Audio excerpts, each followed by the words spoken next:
वाहिगुरु जी का खालसा वाहिगुरु जी की फतेह।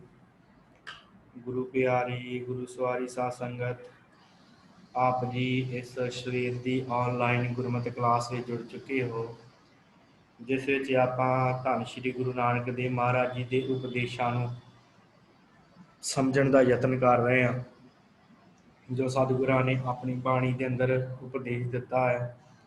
पिछले दिनों च आप जी ने सरवण किया है कि गुरु नानक साहब महाराज ने जो किरत करो नाम जपो वन छको का उपदेश दिता। उपरंत कल आप जी ने सृष्टि रचना बारे जो गुरु नानक साहब जी की फिलॉसफी कहती है, वो बारे आप जी ने विस्तार सहित भाई कुलदीप सिंह जी हुणां दे कोलों सरवण किया सी। अज साध संगत सतगुरां का बड़ा ही महान उपदेश है, जो हुक्म जिसके बारे आप अज विचार करनी है। हुक्म शब्द की है तो गुरबाणी अनुसार हुक्म की है, जो क्योंकि आप जी अपनी स्क्रीन पर वेख रहे हो, जो दास ने शेयर किया है कि हुक्म अंदर सब को बाहर हुक्म ना कोई। सतगुरां ने कहा है कि हुक्म के अंदर ही सारे हैं, हुक्म तो बाहर कोई नहीं है। नानक हुक्म है जे बुझे तो हौमे कहे ना कोई। सतगुरु कहते हौमे नूं कुछ नहीं कहती, जिहड़ा मनुख परमेश्वर का हुक्म समझ लेंदा है। आप अज इसे ही विषय ते साध संगत विचार करनी है कि हुक्म की है, कौन हुक्म मनता है, तो हुक्म का विस्तार की है। क्योंकि एक साध संगत बड़ा वड्डा साडे मनां दे अंदर एक भुलेखा है कि जे परमेश्वर ही सारा कुछ करन कराउण वाला है, जे उहदे नाम तो बिना पता ही नहीं हिलदा, फिर मनुख विकार क्यों कमाउंदा। ये साडे मनां दे विच सवाल बड़ा वड्डे पੱਧਰ ते पैदा होया है। पर गुरबाणी इहदे अनुसार की कहती है, ये आपां अज विचारन का यतन करना है। सो आप जिन्ने भी गुरमुख प्यारे जुड़ चुके हो, सब संगत का धन्यवाद।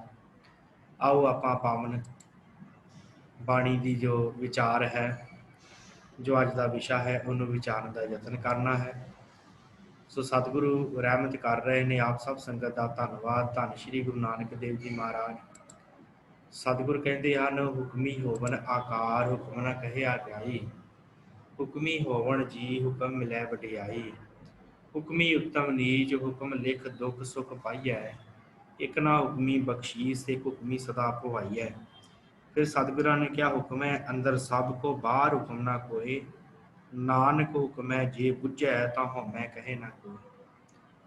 सतगुरां ने सारी पौड़ी के अंदर यही गल की है। मैं ज़्यादा अर्थ ना करा इस पौड़ी के, क्योंकि आप जी जपजी साहब का पाठ सारे करन वाले हो। चंगी तरह इस पौड़ी को आप जी ने पढ़िया होगा, विचारिया होगा, सुनिया होगा। पिछले दिनों आप संतियां के क्लासा भी इस पौड़ी को विचारिया है। ज़्यादा विस्तार नहीं मैं कराँगा। ये मैं स्क्रीन आप जी ने तां शेयर की है क्योंकि गुरु साहब ने इसे ही विषय में जोड़ा है पूरी गुरबाणी के अंदर महाराज ने खोलिया है। धन गुरु नानक साहब ने भी खोलिया है, तो उस तो बाद गुरु साहबाना बाकी 6 गुरु साहबाना ने भगतां ने भी इस हुक्म की बड़ी सोहनी विचार की है।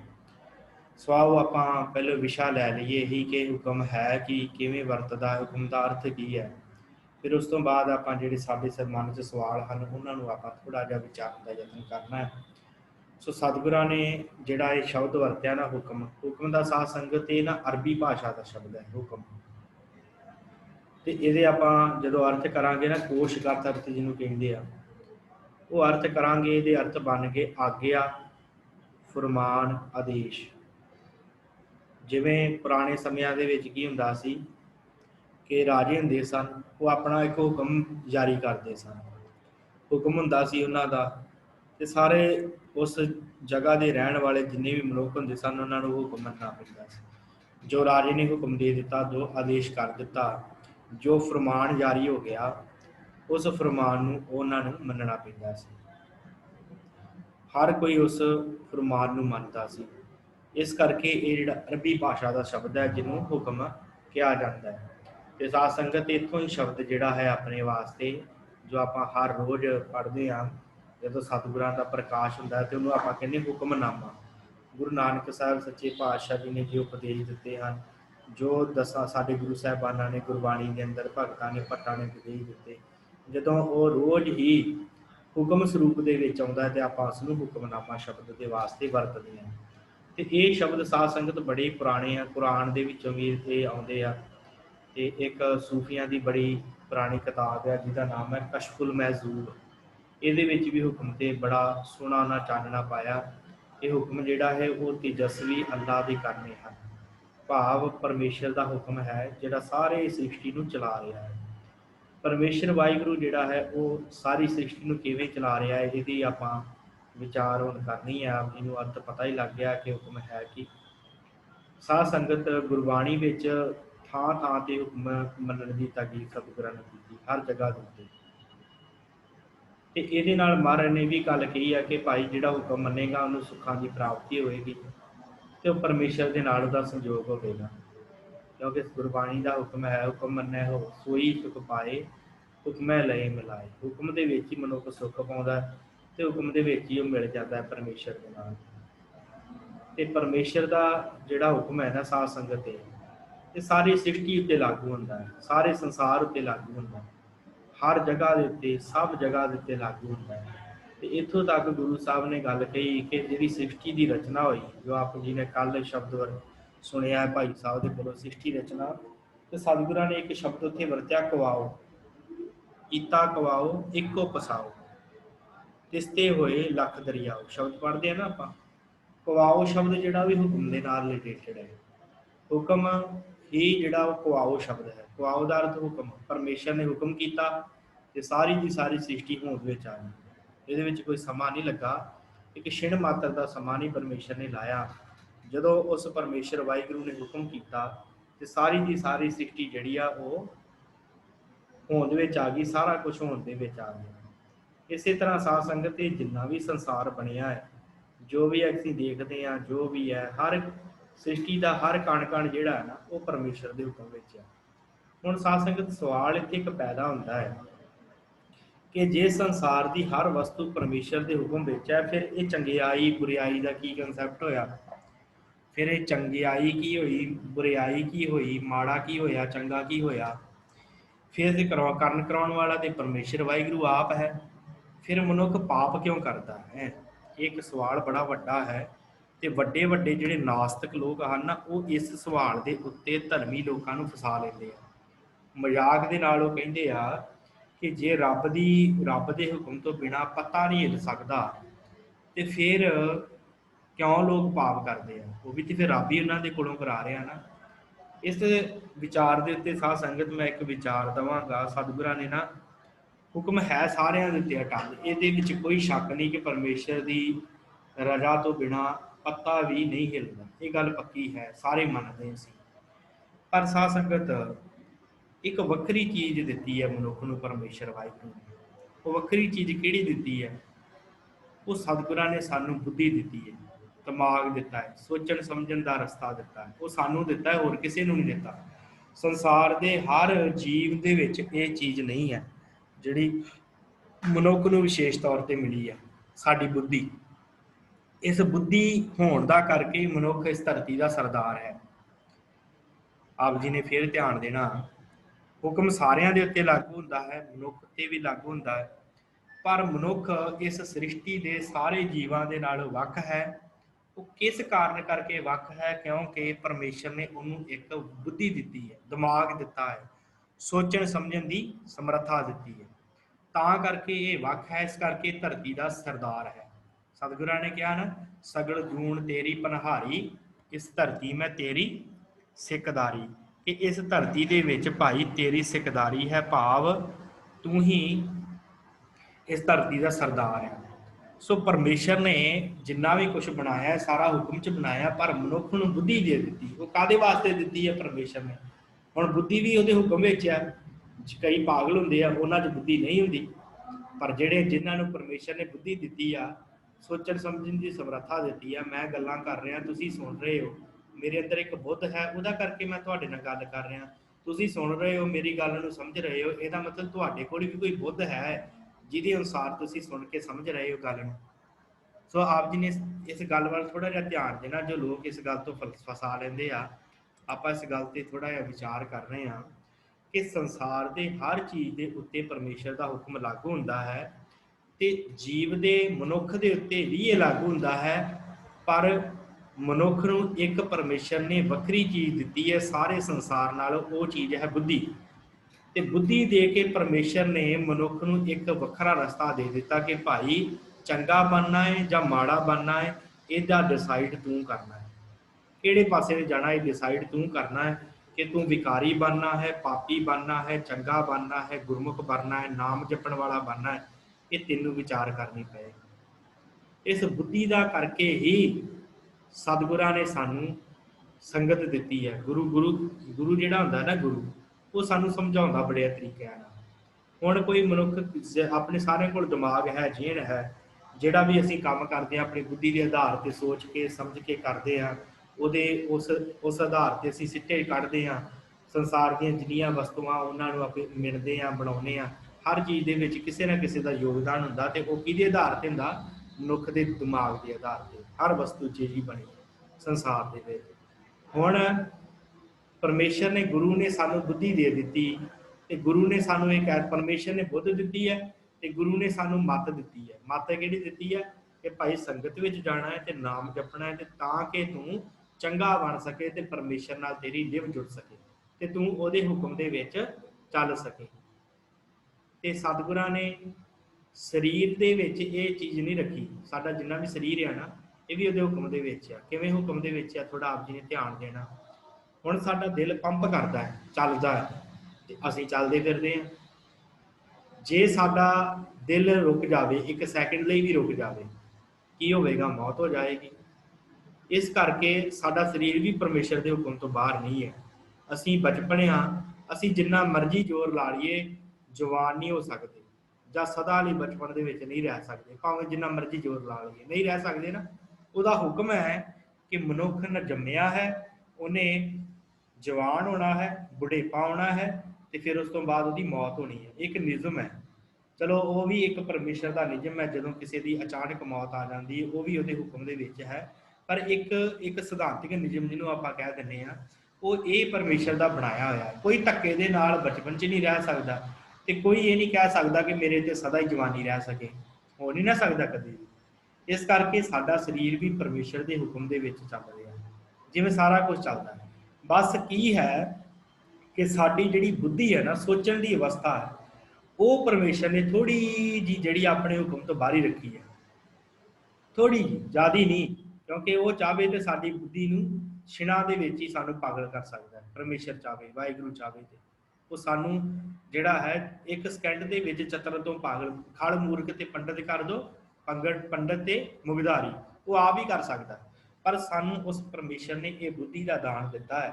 ਤੇ ਇਹ ਬੁੱਧੀ ਦਾ ਦਾਨ ਕਿਉਂ ਦਿੱਤਾ ਹੈ? ਕਿ ਭਾਈ ਤੂੰ ਸਮਝ ਸਕੇ ਕਿ ਇਸ ਧਰਤੀ ਦਾ ਤੂੰ ਸਰਦਾਰ ਹੈ, ਤੇ ਇਸ ਧਰਤੀ ਦੇ ਵਿੱਚ ਤੇਰੀ ਸਰਦਾਰੀ ਹੈ। ਇਸ ਕਰਕੇ ਤੂੰ ਚੰਗਾ ਬਣਨਾ ਹੈ ਜਾਂ ਮਾੜਾ ਬਣਨਾ ਹੈ, ਗਲਤ ਪਾਸੇ ਜਾਣਾ ਹੈ ਜਾਂ ਸਹੀ ਪਾਸੇ ਜਾਣਾ ਹੈ, ਉਹਦੇ ਵਾਸਤੇ ਤੈਨੂੰ ਡਿਸਾਈਡ ਕਰਨਾ ਪਵੇਗਾ।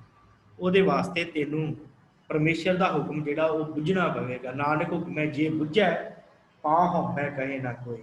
ਤੇ ਹਉਮੈ ਦਾ ਰੋਗ ਤੇਰਾ ਜਿਹੜਾ ਆਪਾ ਰੋਗ ਹੈ ਨਾ, ਆਪਣਾ ਰੋਗ, ਉਹ ਹਉਮੈ ਦਾ ਤੈਨੂੰ ਚਿੰਬੜਿਆ ਹੈ ਜਿਹੜਾ, ਉਹ ਤੇਰਾ ਫਿਰ ਖਤਮ ਹੋ ਸਕਦਾ ਹੈ ਜੇ ਤੂੰ ਹੁਕਮ ਨੂੰ ਮੰਨ ਲਵੇਂ, ਜੇ ਤੂੰ ਸਮਝ ਲਵੇਂ ਹੁਕਮ ਹੈ ਕੀ। ਪਰ ਮਨੁੱਖ ਸਮਝਦਾ ਨਹੀਂ ਹੈ ਨਾ ਹੁਕਮ ਇਹਨੂੰ ਸਮਝਣਾ ਪੈਣਾ ਹੈ। ਕਿਉਂਕਿ ਹੁਕਮ ਤੋਂ ਬਿਨਾਂ ਹੀ ਮਨੁੱਖ ਜਿਹੜਾ ਹੈ, ਤਾਂ ਜਨਮ ਵੀ ਸਾਡਾ ਜਿਹੜਾ ਹੁਕਮ ਤੋਂ ਬਿਨਾਂ ਨਹੀਂ ਹੋਇਆ। ਕਿਉਂਕਿ ਸਤਿਗੁਰਾਂ ਨੇ ਕਿਹਾ ਨਾ ਗੁਰਬਾਣੀ ਦੇ ਵਿੱਚ, ਹੁਕਮੈ ਅੰਦਰ ਨਿਮਿਆ ਪਿਆਰੇ, ਹੁਕਮੈ ਉਧਰ ਮਝਾਰ, ਹੁਕਮੈ ਅੰਦਰ ਜੰਮਿਆ ਪਿਆਰੇ, ਉਦੋਂ ਸਿਰ ਕੇ ਭਾਰ। ਸਤਿਗੁਰ ਕਹਿੰਦੇ ਤੇਰਾ ਜਨਮ ਵੀ ਭਾਈ ਹੁਕਮ ਦੇ ਵਿੱਚ ਹੋਇਆ। ਇਹ ਗੱਲ ਯਾਦ ਰੱਖੀ। ਹੁਕਮ ਦੇ ਅੰਦਰ ਹੀ ਤੇਰੇ ਮਾਤਾ ਦੇ ਗਰਭ ਦੇ ਵਿੱਚ ਤੇਰਾ ਬੀਜ ਪਿਆ, ਇੱਕ ਬੀਜ ਜਿਹੜਾ ਸੀ ਪਿਤਾ ਦਾ ਵੀਰਜ ਪਿਆ, ਉੱਥੇ ਫਿਰ ਤੇਰਾ ਉਦਰ ਦੇ ਵਿੱਚ ਹੀ ਤੂੰ ਪੁੱਠਾ ਲਮਕਿਆ ਮਾਤਾ ਦੇ ਪੇਟ ਦੇ ਵਿੱਚ। ਫਿਰ ਉੱਥੋਂ ਤੈਨੂੰ ਪਰਮੇਸ਼ਰ ਨੇ ਬਾਹਰ ਕੱਢਿਆ, ਪੁੱਠੇ ਸਿਰ ਤੋਂ ਉੱਥੇ ਲਮਕਦਾ ਸੀ। ਉਹ ਕਿਹਦੇ ਵਿੱਚ ਸੀ? ਹੁਕਮ ਦੇ ਵਿੱਚ। ਪਰਮੇਸ਼ਰ ਚਾਹੁੰਦਾ ਤੇ ਤੈਨੂੰ ਉੱਥੇ ਹੀ ਮਾਰ ਦਿੰਦਾ। ਇਸ ਕਰਕੇ ਇਹ ਜਿੰਨਾ ਵੀ ਕੁਛ ਹੈ ਨਾ, ਹੈ ਸਾਰਾ ਹੁਕਮ ਦੇ ਵਿੱਚ। ਤੇ ਪਰਮੇਸ਼ਰ ਨੇ ਸਾਰਾ ਕੁਛ, ਜਿੰਨੀ ਵੀ ਸ੍ਰਿਸ਼ਟੀ ਬਣਾਈ ਹੈ, ਉਹ ਹੁਕਮ ਦੇ ਵਿੱਚ, ਉਹ ਤੋਂ ਬਾਹਰ ਨਹੀਂ ਹੈ। ਸਾਡਾ ਜੀਵਨ, ਸਾਡਾ ਕਰਨਾ, ਸਾਡਾ ਬਹਿਣਾ, ਸਾਡਾ ਉੱਠਣਾ ਹੈ ਹੁਕਮ 'ਚ। ਪਰ ਸਾਡਾ ਕੀ ਕਰਨਾ ਹੈ, ਕੀ ਸੋਚਣਾ ਹੈ, ਉਹ ਸਾਨੂੰ ਸਤਿਗੁਰਾਂ ਨੇ ਇੱਕ ਵਿਲੱਖਣਤਾ ਦਿੱਤੀ ਹੈ। ਪਰਮੇਸ਼ਰ ਨੇ ਇੱਕ ਵਿਲੱਖਣਤਾ ਦਿੱਤੀ ਹੈ। ਉਹਨੂੰ ਬੁੱਧੀ ਕਿਹਾ ਜਾਂਦਾ, ਉਹਨੂੰ ਦਿਮਾਗ ਕਿਹਾ ਜਾਂਦਾ, ਜਿਹਦੇ ਆਧਾਰ 'ਤੇ ਅਸੀਂ ਇਹ ਫੈਸਲਾ ਲੈਣਾ ਹੁੰਦਾ ਹੈ ਕਿ ਅਸੀਂ ਜਪ ਤਪ ਕਰਨਾ ਜਾਂ ਆਪਣਾ ਜੀਵਨ ਵਿਅਰਥ ਗਵਾਉਣਾ। ਇਸ ਕਰਕੇ ਨਹੀਂ ਤੇ ਸਾਧ ਸੰਗਤ सोचो आप ध्यान देना, इस गल ਨੂੰ ध्यान देना कि अगर परमेश्वर वाहिगुरू ने सानू बुद्ध कली दे दी होंगी तो साडा मनोरथ ही ना होंदा कि असीं करन की आए हैं, तो फिर असीं की करदे। संसार के लोग जे साडा मनोरथ ही ना कोई होवे, ला लो सानू बुद्धि दे दी ते परमेश्वर जां गुरु ने सानू मत ना दी होंगी, फिर की हुंदा, संसार के उत्ते कतलोगारत वध जाती, संसार के उत्ते भ्रिष्टाचार हुण भी है खैर, पर जंगल राज होना सी, किसी ने किसी का नहीं मन, किसी की गल नहीं सी मननी। हुण साडे अंदर एक बुद्धि दी है परमेश्वर ने हुक्म के अनुसार, जिहदे अनुसार असीं ये गल जाणदे हां कि ये मेरा भरा है, ये मेरी भैन है, ये मेरा धी है, ये मेरा पुत्र है। किहदे आधार पर जानते हैं? बुद्धि के आधार पर। वो बुद्ध किन्ने दी है? परमेश्वर ने। तो परमेश्वर ने किवें दी है? हुक्म दे विच। इस करके जे सानू ये बुद्धि ना दी होंदी परमेश्वर ने, तो असीं सोचो भी असीं इस आधार पर फैसला कर सकते सी कि साडा कौन धी है, कौन पुत्र है, कौन बाप है, कौन माई है, नहीं जान सकते सी। संसार की जिन्नी भी रचना है वो तुसी देख लो, कोई किसी को नहीं पता कि चलो जदों बच्चा होंदा है किसी भी पशु का, पक्षी का, कुछ भी है, वो थोड़ा चिर उन्होंने प्यार पाउंदा है, फिर उस तो बाद जो वड्डा हो जाता है तो फिर उस तो बाद उन्होंने वो प्यार नहीं रहिंदा। पर मनुख जदों जन्म लैंदा उदों लैके उहदे मरण तक परिवार, धीआं पुत्तर सारे उहदे कोल रहिंदे आ, उहनूं सारिआं दी समझ हुंदी कौन मेरा की लगदा। इस करके परमेश्वर के हुक्म के विच ही है सारा कुछ, पर उहने मनुख नूं एक बुद्धि दी है, एक दिमाग दिता है, जिहदे आधार पर असीं ये विचार करते हैं कि चंगा की है, माड़ा की है, भला की है, तो कौन मेरा की लगदा। ये सानूं इस आधार पर सानूं आपस दे विच मिला के रखदा। पर जे सानूं ये ना दित्ती हुंदी परमेश्वर ने बुद्धि, तो फिर की होना सी? कतलोगार, फिर एक दूजे का हक खोना सी, फिर असीं ते ये नहीं विचारना सी कि असीं, क्योंकि जंगलों चों मनुख जे बाहर आया तो किहदे करके आया? बुद्धि के आधार पर आया ना। जो उन्हें बुद्ध दी है फिर ही मनुख जंगलों चों बाहर आया, तो असीं अपने घर वसाए, आपां ये वड्डे वड्डे शहर वसाए। पर जे सानूं हुंदा ही ना ज्ञान इस चीज़ का, तो फिर असीं किवें अपने आप नूं डिवेलप कर सकते? नहीं सी कर सकते। इस करके है सारा कुछ हुक्म दे विच ही, पर परमेश्वर ने मनुख नूं बुद्धि दे दी कि भाई तू विचार करनी है, तू सोचना है, समझना है, तो तू करना की है। हुण जे तुहाडे कोलों कोई पुछे कि परमेश्वर की रजा तो बिना पत्ता नहीं हिलदा, तो फिर तुसीं किवें कह सकते हो कि चंगा कौन है तो माड़ा कौन है? कि उन्होंने एक गल कह देनी कि परमेश्वर की निगाह दे विच भाई कोई भी चंगा तो कोई भी माड़ा नहीं है। हाँ, ये मनुख नूं बुद्धि दी है, जिहदे अनुसार मनुख विचार करता है कि मेरे वास्ते चंगा की है तो मेरे वास्ते माड़ा की है। तो जे मनुख नूं परमेश्वर बुद्धि ना दिंदा तो की मनुख विचार करता चंगा की है तो मंदा की है? फिर कहण वाले नूं तुसीं कह सकदे भाई फिर तू मैनूं ये सवाल किवें पुछदा कि भाई परमेश्वर की रजा तो बिना पता ही नहीं हिलदा? फिर तेरा सवाल नहीं सी बनना। तेरे को सवाल आया कित्थों? दिता किन्ने? तेरी बुद्ध ने। ते वो बुद्ध कित्थों आई है? परमेश्वर कोलों। ते परमेश्वर की है? जिन्हें हुक्म दे विच सानूं बुद्ध दित्ती। हो गया ना सवाल क्लीयर? इस करके साध संगत ये सवाल जिहड़े है ना ये साडे मन दे विच बड़े रड़कदे आ, कई सानूं पुछ लैंदे आ कि ऐ नहीं ऐ हुंदा। फिर जदों इस गल नूं थोड़ा खुल्लण दा यतन करांगे, समझण दा यतन करांगे, तो सानूं ये सारियां गल्लां क्लीयर होणगीਆਂ कि असल दे विच संसार की हर शै, हर वस्तु दे विच परमेश्वर दा हुक्म है। ते गुरु नानक साहब दा सिद्धांत ही इहो है, अर्पण भावना, सारा कुछ दे देना, परमेश्वर अगे अर्पण कर देना। इसे करके धन गुरु अमरदास महाराज कहते हैं ना, तन मन धन सब सौंप गुर को हुक्म मन्निए पाइए। कि तन भी सौंपदे, मन भी सौंपते, धन भी सौंपते अपने गुरु नूं, ते ओहदा हुक्म मन, जो वो कहता है गुरु उस हुक्म के उस रस्ते ते चल ते तैनूं परमेश्वर की प्राप्ति हो सकती है। इसे करके महाराज ने गुरबाणी जिहड़ी है ना सानूं हुक्म मनण दा बड़ा वड्डा निश्चा दिंदी है कि भाई हुक्म मन तू। उन्हें दूसरी पौड़ी है साध संगत जपजी साहब की, सतगुरां ने इस दूसरी पौड़ी की हुक्म की गल की है कि आकार भी हुक्म के नाल बने आ, मनुख आउंदी जांदी भी हुक्म के नाल है, जीवां नूं वडियाई भी हुक्म नाल मिलदी है, उत्तम नीच भी हुक्म के नाल है। इत्थे हुक्म जो करांगे ना अर्थ हुक्मी उत्तम नीच, उदों परमेश्वर की निगाह दे विच उत्तम नीच जिहड़े है ना वो हुक्म दे विच है, पर साडी निगाह दे विच नहीं। साडी निगाह दे विच की है कि वह उत्तम है, ये नीच है। क्यों नीच है? क्योंकि ये माड़े कर्म करता है, वो चंगे कर्म करता है। परमेश्वर ने तो सानूं बुद्ध दित्ती, चंगा ते माड़ा किन्ने बनाया? असीं बनाया है ना।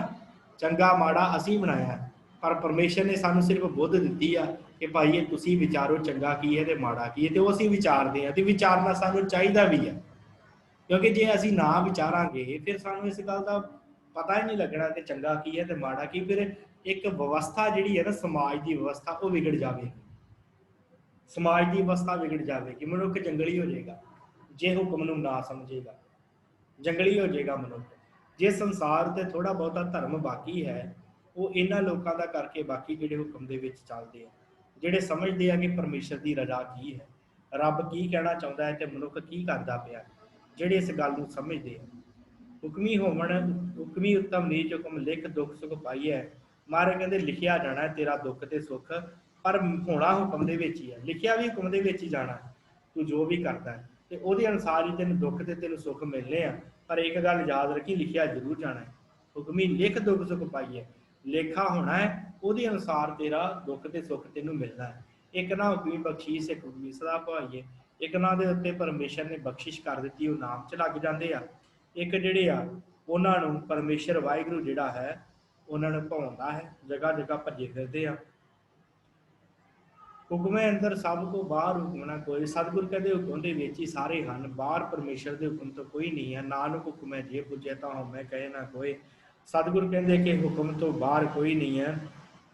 ਜੇ ਹੁਕਮ ਨੂੰ ਮਨੁੱਖ ਬੁੱਝ ਲੈਂਦਾ ਹੈ ਤੇ ਫਿਰ ਉਹਨੂੰ ਹਉਮੈ ਕੁਛ ਨਹੀਂ ਕਹਿੰਦੀ। ਇਸ ਕਰਕੇ ਜੇ ਮਨੁੱਖ ਤੈਨੂੰ ਬੁੱਧੀ ਪਰਮੇਸ਼ਰ ਨੇ ਦਿੱਤੀ ਹੈ ਨਾ, ਤੇ ਉਹਦੇ ਹੁਕਮ ਨੂੰ ਜਾਣਨ ਦੀ ਕੋਸ਼ਿਸ਼ ਕਰ। ਜਿੱਥੇ ਸੰਸਾਰ ਦੀ ਹਰ ਗੱਲ ਨੂੰ ਤੂੰ ਸਮਝਦਾ ਹੈ, ਹਰ ਗੱਲ ਦੇ ਪਿੱਛੇ ਭੱਜਦਾ ਹੈ, ਹਰ ਗੱਲ ਦੇ ਸਵਾਲਾਂ ਦੇ ਮਤਲਬ ਤੂੰ ਕੱਢਦਾ ਹੈ, ਉੱਥੇ ਇਸ ਗੱਲ ਦਾ ਮਤਲਬ ਕੱਢ ਕੇ ਮੇਰੇ ਵਾਸਤੇ ਚੰਗਾ ਕੀ ਹੈ ਤੇ ਮੇਰੇ ਵਾਸਤੇ ਮਾੜਾ ਕੀ ਹੈ ਇਹ ਤੂੰ ਸੋਚ, ਇਹ ਹੁਕਮ ਤੂੰ ਸਮਝ, ਇਹ ਹੁਕਮ ਹੈ ਕੀ। ਇਸੇ ਲਈ ਮਹਾਰਾਜ ਨੇ ਕਿਹਾ ਜਬ ਲਗ ਹੁਕਮ ਨਾ ਬੂਝਦਾ ਤਬ ਹੀ ਲਾ ਦੁਖੀਆ, ਗੁਰ ਮਿਲ ਹੁਕਮ ਪਛਾਣਿਆ ਤਬ ਹੀ ਤੇ ਸੁਖੀਆ। ਮਹਾਰਾਜ ਪ੍ਰਾਪਤ ਕਿਵੇਂ ਹੈ? ਸਤਿਗੁਰ ਕਹਿੰਦੇ ਹੁਕਮ ਦੀ ਪਛਾਣ ਜਿਹੜੀ ਗੁਰੂ ਤੋਂ ਹੁੰਦੀ ਹੈ ਫਿਰ ਸੁਖੀ ਹੁੰਦਾ ਮਨੁੱਖ। ਨਾ ਕੋ ਦੁਸ਼ਮਣ ਦੁਖੀਆ ਨਾ ਹੀ ਕੋ ਮੰਦਾ, ਗੁਰ ਕੀ ਸੇਵਾ ਸੇਵਕੋ ਨਾਨਕ ਖਸਮੈ ਬੰਦਾ। ਉਸ ਖਸਮ ਦਾ ਬੰਦਾ ਬਣਨ ਵਾਸਤੇ ਤੈਨੂੰ ਹੁਕਮ ਦੇ ਵਿੱਚ ਆਉਣਾ ਪਵੇਗਾ, ਰੱਬੀ ਅਨੁਸ਼ਾਸਨ ਦੇ ਵਿੱਚ ਤੈਨੂੰ ਚੱਲਣਾ ਪਵੇਗਾ, ਫਿਰ ਤੈਨੂੰ ਕੁਛ ਪ੍ਰਾਪਤੀ ਹੈ। ਇਸੇ ਕਰਕੇ ਮਹਾਰਾਜ ਨੇ ਕਿਹਾ ਨਾ ਗੁਰਬਾਣੀ ਦੇ ਵਿੱਚ ਕਿ ਕਿਵ ਸਚਿਆਰਾ ਹੋਈ ਹੈ, ਕਿਵ ਕੂੜਾ ਟੁੱਟੈ ਪਾਲ, ਹੁਕਮ ਰਜਾਈ ਚੱਲਣਾ ਨਾਨਕ ਲਿਖਿਆ ਨਾਲ। ਹੁਕਮ ਤੇ ਰਜਾ ਦੇ ਵਿੱਚ ਉਹਦੀ ਦੇ ਵਿੱਚ ਚੱਲਣਾ, ਫਿਰ ਪਰਮੇਸ਼ਰ ਦੀ ਪ੍ਰਾਪਤੀ ਹੈ। ਸਾਡੇ ਅੰਦਰ ਇੱਕ ਕੂੜ ਦੀ ਝੂਠ ਦੀ ਕੰਧ ਉਸਰੀ ਪਈ ਹੈ, ਉਹ ਕਿਵੇਂ ਨਾਸ਼ ਹੋਵੇਗੀ? ਹੁਕਮ ਦੇ ਵਿੱਚ ਚੱਲਣ ਦੇ ਨਾਲ, ਉਸ ਤਰ੍ਹਾਂ ਨਾਸ਼ ਨਹੀਂ ਹੋਵੇਗੀ।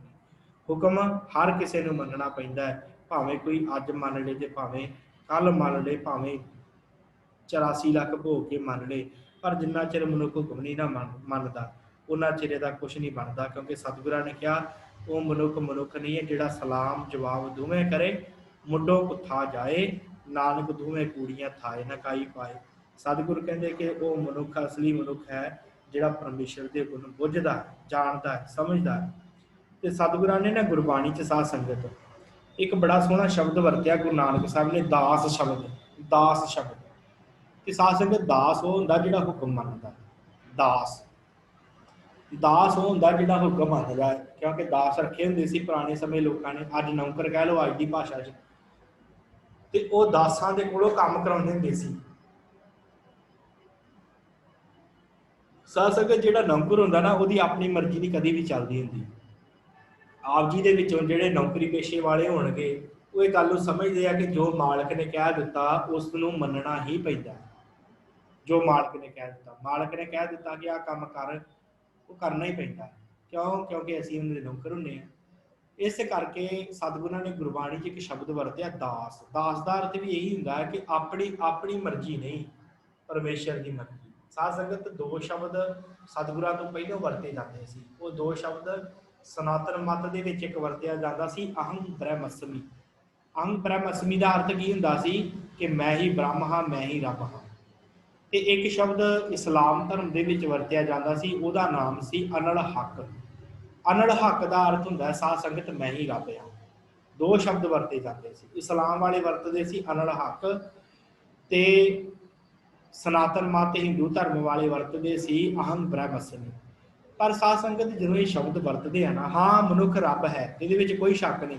ਜਦੋਂ ਇਹਦਾ ਕਾਮ, ਕ੍ਰੋਧ, ਲੋਭ, ਮੋਹ, ਹੰਕਾਰ ਖਤਮ ਹੋ ਗਿਆ ਮਨੁੱਖ ਦਾ, ਉਦੋਂ ਇਹ ਰੱਬ ਬਣ ਜਾਂਦਾ, ਉਦੋਂ ਅਹੰ ਬ੍ਰਹਮਸਮੀ ਹੋ ਜਾਂਦਾ, ਉਦੋਂ ਇਹ ਅਨਲ ਹੱਕ ਹੋ ਜਾਂਦਾ, ਉਦੋਂ ਰੱਬ ਬਣ ਜਾਂਦਾ। ਪਰ ਇਹਦੇ ਪਿੱਛੇ ਵੀ ਇੱਕ ਸੂਖਸ਼ਮ ਹੰਕਾਰ ਲੁਕਿਆ ਹੈ।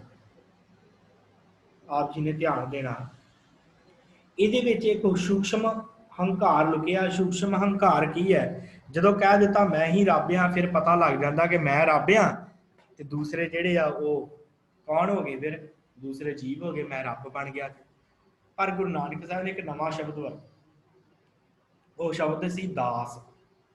ਦਾਸ ਸ਼ਬਦ ਦੇ ਮਹੀਨੇ ਬੜੇ ਵੱਡੇ ਆ। ਗੁਰੂ ਨਾਨਕ ਸਾਹਿਬ ਨੇ ਜਗ੍ਹਾ ਜਗ੍ਹਾ ਗੁਰਬਾਣੀ ਦੇ ਵਿੱਚ ਨਾ ਦਾਸ ਸ਼ਬਦ ਵਰਤਿਆ। ਦਾਸ ਉਹ ਹੁੰਦਾ ਜਿਹੜਾ ਹੁਕਮ ਮੰਨਣ ਵਾਲਾ ਹੁੰਦਾ, ਜਦੋਂ ਆਪਾਂ ਕਹਿੰਦੇ ਆ ਵੀ ਨੌਕਰ, ਜਦੋਂ ਨੌਕਰ ਨੂੰ ਕਹਿ ਦਿੰਦਾ ਭਾਈ ਆ ਵੀ ਕੰਮ ਕਰ, ਉਹ ਕਰ ਦਿੰਦਾ ਹੈ। ਇਸੇ ਕਰਕੇ ਸਤਿਗੁਰਾਂ ਨੇ ਦਾਸ ਸ਼ਬਦ ਵਰਤਿਆ। ਤੇ ਦਾਸ ਦਾ ਅਰਥ ਹੁੰਦਾ ਹੈ ਕਿ ਜਿਹੜਾ ਸਾਰੇ ਤਰ੍ਹਾਂ ਦੇ ਹੁਕਮ ਮੰਨਣ ਵਾਲਾ ਹੋਵੇ। ਗੁਰੂ ਨਾਨਕ ਸਾਹਿਬ ਨੇ ਕਿਹਾ ਮੇਰੇ ਸਿੱਖ ਦਾਸ ਹੋਣਗੇ। ਦਾਸਾਂ ਕੇ ਬੰਧਨ ਕਾਟਿਆ, ਇਹਨਾਂ ਦੇ ਬੰਧਨ ਉਦੋਂ ਕੱਟੇ ਜਾਣਗੇ ਜਦੋਂ ਇਹ ਦਾਸ ਬਣ ਜਾਣਗੇ। ਇਹ ਸਿੱਖ ਦਾਸ ਹੈ। ਕਿਹਦਾ ਦਾਸ ਹੈ? ਗੁਰੂ ਦਾ, ਪਰਮੇਸ਼ਰ ਦਾ ਦਾਸ। ਇੱਕ ਵਾਰਤਾ ਯਾਦ ਆ ਗਈ, ਦਾਸ ਦੇ ਅਰਥ ਜੇ ਕਰਨੇ ਹੋਣ। ਪਰਵਾਨਾ ਜੀ ਨੇ ਸੁਣਾਈ ਸੀ, ਕਹਿੰਦੇ ਕਿ ਕਿਸੇ ਨੇ ਕੋਈ ਗੁਲਾਮ ਖਰੀਦਣੇ ਸਨ। ਗੁਲਾਮ ਦਾਸ ਖਰੀਦਣ ਵਾਸਤੇ ਕੋਈ ਬੰਦਾ ਚਲ ਗਿਆ ਮੰਡੀ ਦੇ ਵਿੱਚ। ਪੁਰਾਣੇ ਸਮੇਂ ਮੰਡੀਆਂ ਲੱਗਦੀਆਂ ਸੀ ਦਾਸਾਂ ਦੀਆਂ, ਗੁਲਾਮਾਂ ਦੀਆਂ।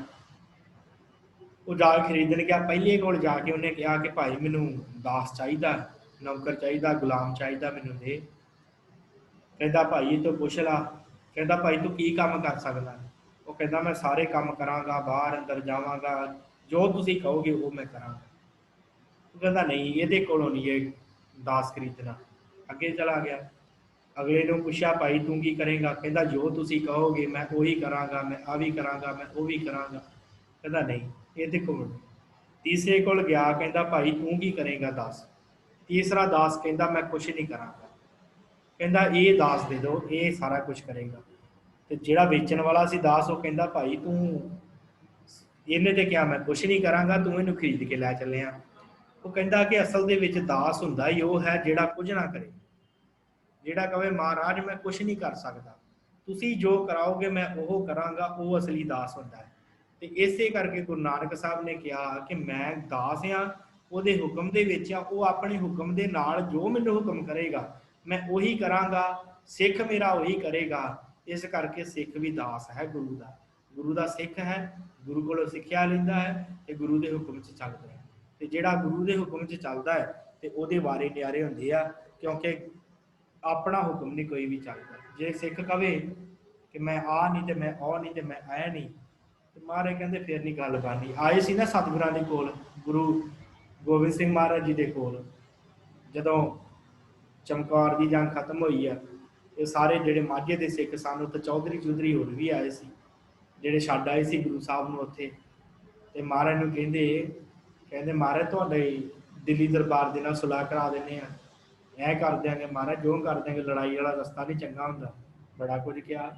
ਤੇ ਸਤਿਗੁਰਾਂ ਨੇ ਕਿਹਾ ਤੁਸੀਂ ਗੁਰੂ ਨੂੰ ਹੁਕਮ ਦੇਣ ਆਏ ਹੋ ਕਿ ਗੁਰੂ ਦਾ ਹੁਕਮ ਮੰਨਣ ਆਏ ਹੋ? ਮੈਨੂੰ ਪਹਿਲਾਂ ਇਹ ਦੱਸੋ। ਸ਼ਰਮਿੰਦੇ ਹੋ ਗਏ, ਨੀਵੀਆਂ ਪੈ ਗਈਆਂ। ਮਹਾਰਾਜ ਨੇ ਕਿਹਾ ਗੁਰੂ ਦਾ ਜਿਹੜਾ ਹੁਕਮ ਮੰਨਣ ਆਇਆ ਉਹ ਤੇ ਇੱਧਰਲੇ ਪਾਸੇ ਹੋ ਜਾਓ, ਜਿਹੜਾ ਗੁਰੂ ਨੂੰ ਹੁਕਮ ਕਰਨ ਆਇਆ ਉਹ ਵਾਪਸ ਚਲਾ ਜਾਓ। ਕਿਉਂ? ਸਤਿਗੁਰਾਂ ਨੇ ਕਿਹਾ ਜਦੋਂ ਸਾਡੇ ਦਾਦਾ, ਸਾਡੇ ਪੜਦਾਦੇ ਗੁਰੂ ਅਰਜਨ ਦੇਵ ਮਹਾਰਾਜ ਨੂੰ ਤਤੀ ਤਵੀ ਤੇ ਬਿਠਾਇਆ, ਉਦੋਂ ਤੁਸੀਂ ਕਿੱਥੇ ਗਏ ਸੀ? ਜਦੋਂ ਸਾਡੇ ਪਿਤਾ ਗੁਰੂ ਤੇਗ ਬਹਾਦਰ ਨੂੰ ਚਾਂਦਨੀ ਚੌਂਕ 'ਚ ਸੀਸ ਉਤਾਰ ਦਿੱਤਾ, ਉਦੋਂ ਕਿੱਥੇ ਗਏ ਸੀ? ਤੇ ਜਦੋਂ ਮੇਰੇ ਸਾਹਿਬਜ਼ਾਦੇ ਸ਼ਹੀਦ ਹੋ ਗਏ, ਉਦੋਂ ਤੁਸੀਂ ਕਿੱਥੇ ਗਏ ਸੀ? ਹੁਣ ਤੁਸੀਂ ਹੁਕਮ ਦੇਣ ਆ ਗਏ ਗੁਰੂ ਨੂੰ, ਕਹਿੰਦੇ ਜੇ ਤੁਹਾਡੀ ਸੁਲਾਹ ਕਰਾ ਦਿੰਦੇ ਆ। ਮਹਾਰਾਜ ਕਹਿੰਦੇ ਏਦਾਂ ਨਹੀਂ ਗੱਲ ਕਰਨੀ ਭਾਈ। ਜੇ ਗੁਰੂ ਦੀ ਮੰਨੀ ਜਾਂਦੀ ਆ, ਗੁਰੂ ਨੂੰ ਹੁਕਮ ਨਹੀਂ ਕੀਤਾ ਜਾਂਦਾ, ਪਰ ਅਸੀਂ ਗੁਰੂ ਨੂੰ ਹੁਕਮ ਕਰਦੇ ਹਾਂ ਕਿ ਮਹਾਰਾਜ ਆ ਵੀ ਨਹੀਂ ਚੰਗਾ, ਮਹਾਰਾਜ ਕਿਰਪਾਨ ਕੀ ਕਰਨ ਨੂੰ ਪਾਉਣੀ ਆ, ਮਹਾਰਾਜ ਕਮਰ ਛਕਣ ਦੀ ਕੀ ਲੋੜ ਆ, ਮਨ 'ਚ ਸਿੱਖੀ ਹੋਣੀ ਚਾਹੀਦੀ। ਇਹ ਕੀ ਆ? ਹੁਕਮ ਅਦੁੱਲੀ। ਇਹਨੂੰ ਹੁਕਮ ਅਦੁੱਲੀ ਕਿਹਾ ਜਾਂਦਾ। ਤੇ ਹੁਕਮ ਜਿਹੜਾ ਹੁੰਦਾ ਨਾ, ਉਹ ਹੁਕਮ ਮੰਨਣ ਵਾਲਾ ਸਿਰ ਝੁਕਾ ਕੇ ਹੁਕਮ ਮੰਨ ਲੈਂਦਾ। ਉਹ ਸਵਾਲ ਨਹੀਂ ਕਰਦਾ ਕਿ ਕਿਰਪਾਨ ਪਾਉਣੀ ਕਿਉਂ ਜ਼ਰੂਰੀ ਆ, ਕੇਸ ਰੱਖਣੇ ਕਿਉਂ ਜ਼ਰੂਰੀ ਆ, ਉਹ ਹੁਕਮ ਨਹੀਂ ਕਰਦਾ। ਉਹ ਗੁਰੂ ਦਾ ਹੁਕਮ ਮੰਨਦਾ ਹੈ ਕਿ ਮਹਾਰਾਜ ਜੇ ਤੁਸੀਂ ਕਿਹਾ ਹੈ ਕਿ ਪੰਜਾਂ ਪਿਆਰਿਆਂ ਨੇ ਕਹਿ ਦਿੱਤਾ ਕਿ ਕੇਸ ਰੱਖਣੇ ਆ, ਅੰਮ੍ਰਿਤ ਪਾਨ ਕਰਨਾ ਹੈ, 5 ਕਕਾਰਾਂ ਦੇ ਸਿੱਖ ਨੇ ਧਾਰਨੀ ਹੋਣਾ ਹੈ, ਫਿਰ ਸਵਾਲ ਹੀ ਦੂਜਾ ਨਹੀਂ ਪੈਦਾ ਹੁੰਦਾ। ਪਰ ਜਿਹੜੇ ਸਵਾਲ ਪੈਦਾ ਕਰਦੇ ਆ ਨਾ ਸਾਧ ਸੰਗਤ, ਉਹ ਹੁਕਮ ਅਦੁੱਲੀ ਕਰਦੇ। ਗੁਰੂ ਦੀ ਹੁਕਮ ਅਦੁੱਲੀ ਨਹੀਂ ਹੁੰਦੀ। ਜੇ ਗੁਰੂ ਨੇ ਕਹਿ ਦਿੱਤਾ ਕਿ ਅੰਮ੍ਰਿਤ ਵੇਲਾ ਸਾਂਭਣਾ ਹੈ, ਅੰਮ੍ਰਿਤ ਵੇਲੇ ਉੱਠਣਾ ਹੈ, ਨਿਤਨੇਮ ਕਰਨਾ ਹੈ, ਬਾਣੀ ਪੜ੍ਹਨੀ ਹੈ, ਗੁਰੂ ਘਰ ਜਾਣਾ, ਸੰਗਤ ਕਰਨੀ ਹੈ, ਧਰਮ ਦੀ ਕਿਰਤ ਕਰਕੇ ਖਾਣਾ ਹੈ ਤੇ ਵੰਡ ਕੇ ਛਕਣਾ ਹੈ, ਤੇ ਫਿਰ ਇਹਦੇ ਪਿੱਛੇ ਕਿਸੇ ਤਰ੍ਹਾਂ ਦਾ ਕੋਈ ਦੂਸਰੀ ਗੱਲ ਰਹਿ ਨਹੀਂ ਜਾਂਦੀ। ਤੇ ਜਿਹੜਾ ਦੂਸਰਾ ਸ਼ਬਦ ਲੈ ਕੇ ਆਉਂਦਾ ਹੈ ਕਿ ਮਹਾਰਾਜ ਜੀ ਕਿਉਂ, फिर समझ लो हुक्म अदुली करता पाया, हुक्म नहीं मनता पाया। ਜਦੋਂ गुरु ने कह दिता कि भाई ये काम करना है, तो जो गुरु का वो गल मान लीए, फिर सिर मत्थे गुरु का हुक्म कह के मान लीए। जे गुरु ने कहा अमरधारी होना तो अमरधारी हो जाइए, जे केस नहीं रखे तो जे गुरु ने कह दिता भाई केस रखो, अजा प्यारे ने कह दिता तो फिर केस भी रखने जरूरी है सिख वास्ते। फिर नितनेम भी करना जरूरी है, बाणी पढ़नी भी जरूरी है, किरत करनी भी जरूरी है, तो वंड छकना भी जरूरी है, सेवा करनी भी जरूरी है। पर कई लोग होंगे ना, ये कादे वास्ते जी, ये काम क्यों करना जी, ये काम कादे वास्ते, वो हुक्म अदूली करते, गुरु का हुक्म नहीं मनते। तो जेडे गुरु का हुक्म नहीं मनते तो वो समझ लो उन्होंने अंदर हौमे है, हंकार है। पर जेडे हुक्म मनते हैं तो गुरु साहब, गुरु नानक साहब कहते हैं नानक हुक्म जे बुझा है, जे मनते हैं, जे बुझते हैं गुरु के हुक्म, परमेश्वर के हुक्म, तो हौमे कहे ना कोई। सतगुरु कहते फिर उन्होंने हौमे कुछ नहीं कहेंगे, उन्होंने हौमे कुछ नहीं कहती। तो जेडे हुक्म अदूली करने वाले सन वो तो उत्थे ही वापस मुड़ गए, तो जेडे सन जिन्होंने हुक्म मनिया वो फिर शहादत का जाम पीता, तो अज 40 मुक्ते कहाउंदे। भाई मान सिंह वर्गे वो 40 मुक्ते कहाउंदे जिन्होंने हुक्म मनिया, पर जिन्होंने नहीं मनिया वो चुप करके घर में चल गए, उन्होंने नामो निशान नहीं है। तो जेडे 40 ने हुक्म मनिया उन्होंने अगे झुकते सारे सारे जाके इसकी नमस्कार करते मुक्तसर साहब की धरती के उत्ते। क्यों करते हैं? क्योंकि उन्होंने गुरु का हुक्म मनिया। तो जेडे हुक्म मनण वाले होंगे साध संगत, वो कभी दूसरा सवाल नहीं करते होंगे, वो कभी नहीं पुछते होंगे। तो गुरु गोबिंद सिंह महाराज सच्चे पातशाह जी जे सिख चाहते ना उस समय, तो उदों कह सकते महाराज किहड़े कम्मां च तुसीं सानूं पा दिता, चमकौर की जंग दे विच महाराज चारे पासों घेर लिया सानूं, तुसीं सानूं मराउण ते होए, कह सकते सी सिख, एडी किहड़ी गल सी। पर साध संगत आपां आउण वाले दिनां 'ਚ इतिहास विचारना छोटे साहिबजादियां दा भी, ते गुरु गोबिंद सिंह महाराज जी दी, क्योंकि सतगुरां दा प्रकाश पुरब भी आ रहा, फिर छोटे साहिबजादे वड्डे साहिबजादे शहादत भी आ रही है। तो साध संगत इन्ना प्यार गांजे शहीदां किताब है, ये लिखिया है कि जदों सतगुरु गुरु गोबिंद सिंह महाराज सच्चे पातशाह जी चमकौर दे विच उतारे हुंदे हैं ना, तो सिख आप भुंजे सौंदे आ, ते गुरु गोबिंद सिंह महाराज जी वास्ते अपनी घोड़ियां दी काठियां ला के, जिहड़ा उहदे थल्ले कपड़ा रखिया हुंदा ना घोड़ी दी काठी दे थल्ले, वो कपड़ियां दा गुरु वास्ते पलंगा ला दिंदे एक पासे, ते पलंगा ला दिंदे, ते गुरु दा सिखां दा इन्ना प्यार है, आप भुंजे सौ जांदे रड़े ही ठंडी जमीन के उत्ते। ते गुरु साहब उस पलंगे के उत्ते बैठे आ, सौंदे नहीं गुरु साहब भी, जे सिखां दा प्यार है तो गुरु का बड़ा प्यार है। तो जदों सतगुरु गुरु गोबिंद सिंह महाराज नहीं ना सौंदे, तो उठ जो सारे सिख सौ जाते हैं, फिर महाराज उठ के बाहर आते। बड़ा सोहना लिखा है कि सतगुरु जो खेमे चो बाहर आए, अंदरों बाहर आए, किसी के पग सवारते हैं, किसी का फट साफ करते हैं महाराज, तो सतगुरु की अखां चो पानी आ रहा वह रहा। तो इन्ना प्यार गुरु साहब अपने सिखां नूं करते, क्यों करते हैं? क्योंकि सिख सारे गुरु का हुक्म मनण वाले हैं। तो सतगुरु कल्ले कल्ले के कोल जाके उहदे सीस निहारते हैं, प्यार नाल देखते, बड़े प्यार नाल। बड़ा सोहना वो लिखिया, आपां गंज शहीदां अगले दिनां दे विच आउण वाले दिनां 'च शुरू करांगे, ताकि आपां नूं पता लग जाए कि की इतिहास है चमकौर साहब का। तो फिर साध संगत ये सिखां का इन्ना प्यार है गुरु नाल कि गुरु वास्ते पलंगा ला दिंदे आ, ते गुरु साहब जिहड़े है ना उस पलंगे ते बैठे रहिंदे आ, सौंदे नहीं। महाराज कहते कैसे नींद आवे हमेशा शाहे नसीब है, सोए हुए हैं खालसा जी आज जमी पर, कैसे नींद आए हमें शाहे नसीब पर। सानू किद्दां नींद आ जाए इस तख्त के उत्ते, साडा खालसा ते भुंजे जमीन ते पिया रहा। ते उस समय फिर लिखा है, कहते उल्फत के जे जलवे नहीं देखे हमने, देखने तो दूर सुने भी नहीं है हम। कहते कि ये उल्फत दे, उल्फत हुंदा प्यार, प्यार दे जज्बे, प्यार दी ये भाषा, कहते मैं कदे नहीं देखी कि गुरु का सिख नाल इन्ना प्यार है, ते सिख का गुरु नाल इन्ना प्यार है। उल्फत के जे जलवे देखे नहीं हमने, देखना तो दूर सुने भी नहीं हमने। कहते कभी देखा तो दूर, असीं कभी सुनिया भी नहीं कि किसी मुरशद ने अपने सिख के नाल, अपने प्यारे दे नाल इन्ना प्यार किया हो। यह आप आने वाले दिनों च विचारना। सो साध संगत सतगुरां ने क्या भाई हुक्म मनना बड़ा जरूरी है। जे गुरु ने तेनों हुक्म किया है भाई तू संगत करनी, नाम जपना, बाणी पढ़नी है, तो यह हुक्म असीं मन लीए, अज मन लवांगे तो साध संगत साडा भला है। तो जे नहीं मनांगे फिर 84 भो के फिर वो करना पैना। असल नूं नाम जप के ही फिर प्राप्ति है, उन्हें प्राप्त नहीं है। साध संगत असीं कर्मा वाले कि गुरु साहब ने सानू उन्हां कर्म कांडां चों कढ के ते एक सिख धर्म दिता, जिहदे विच असीं हर गल नूं बड़े सुंदर ढंग दे नाल समझदे आ, विचारदे आ, सोचदे आ ते गुरु दे दर ते आके भांडे बर्तन मांज के सानूं प्राप्तियां हो जांदियां। नहीं तो तुसीं वेखदे हो किस तरह संसार दे विच लोकी बुੱਤਾਂ ਨੂੰ पूजी ਜਾਂਦੇ ਆ, कई जंगलां ਨੂੰ तुरे फिरदे आ, कोई किते बैठा सवाह मल के। साध संगत ये हालात दुनिया दे आ, ये तो सानू शुक्र करना चाहिए गुरु साहब का जिन्होंने सानू ये रस्ते तो कढ़ के ते अपने नाम के रस्ते दे विच जोड़िया। जूनागढ़ की धरती ते गए, वो पहाड़ जिहा है उत्थे साध संगत जो तां चढ़न लगे, वो सवाह मल के साधु जिहड़े उत्थे बैठे ते ओहदे शुकराने च हत्थ जुड़ के धन गुरु नानक महाराज सानू इस चक्करां च तू कढ़ दिता महाराज, बड़े भले की गल है। रोज़ अमृत वेले उठते हैं, पानी पढ़ते हैं, ये कर्मां चंगे कर्मां की गल नहीं तो होर की है। ते जे गुरु का इस तरह हुक्म मन्नेंगे तो प्राप्ति हो जाएगी साध संगत। पर जे असी तां भी सिख धर्म दे विच हो के भी जां गुरु का उपदेश तां भी नहीं मनते, तो फिर समझ लो कि साडे नालों माड़िया कर्मां वाला किरतकान कोई नहीं हो सकता। जे असी फिर भी हुक्म नूं ना समझे, जे असी फिर भी गुरु के हुक्म नूं ना समझे, फिर समझ लो कि साडे वर्गा माड़ा मनुख कोई नहीं। इस करके ये बड़ी जिंदगी कीमती है, ते बड़ा कीमती साडा धर्म है। इस धर्म नूं गवा के अजाई ना चले जाइए, गुरु का हुक्म मनीए, गुरु की गल मनीए। परमेश्वर का हुक्म की है? गुरु का हुक्म मनना। तो जो गुरु का हुक्म मन लवांगे तो परमेश्वर का हुक्म मनिया जाता है। संगत करिए, बाणी पढ़िए, प्राप्ति है। फिर ही हौमे जी खत्म होएगी जे हुक्म मनांगे। तो जो हुक्म मनांगे तो प्राप्ति है। तो जिहड़ा प्राप्ति करनी चाहता है ਉਹਦੇ वास्ते हुक्म मनना बड़ा जरूरी है। अरदास करया करिए सतगुरां दे हजूर, महाराज आप बहुत समर्थ हो महाराज, असी भुलनहार हाँ, किरपा करो साडी वो अवस्था हो जाए कि असी भी तन मन धन सब सौंप गुर को की करिए, फिर हुक्म मन्निया पाइए। जो गुरु कहता उन्होंने झोली अड्ड के उहदे विच पा लईए। महाराज जो तुसी कहो, धन गुरु नानक साहब जी, धन गुरु गोबिंद सिंह जी महाराज, गुरु ग्रंथ साहब जी महाराज, तुसी जो कहो साडी झोली अड्डी है। महाराज जिहड़ा हुक्म कहो असी उही अपने झोली च पा लैंदे हैं। इस तरह गुरु अगे अरदास करया करिए। सो साध संगत इत्थे ही समाप्ति है। सतगुरु रहमत कर सबना उत्ते बख्शिश करन, सतगुरां दी रहमत होवे, सानू नाम बाणी बंदगी मिले। सो इन्नियां क बेनतियां आप जी ने प्रवान करनियां। जे कोई साध संगत सवाल है तो आप जी अपना माइक ऑन करके पूछ सकते हो, उपरंत फिर आप समाप्ति करिए। हाँ जी वाहिगुरू।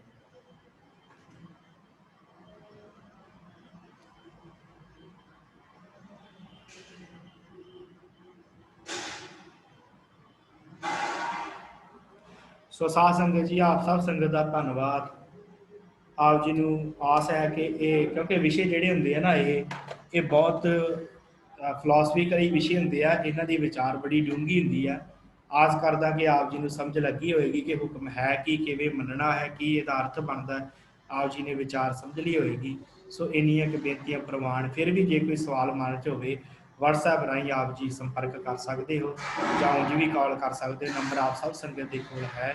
सो इन्नियां क बेनतियां प्रवान। बुलाओ फतेह। वाहिगुरू जी का खालसा, वाहिगुरू जी की फतेह।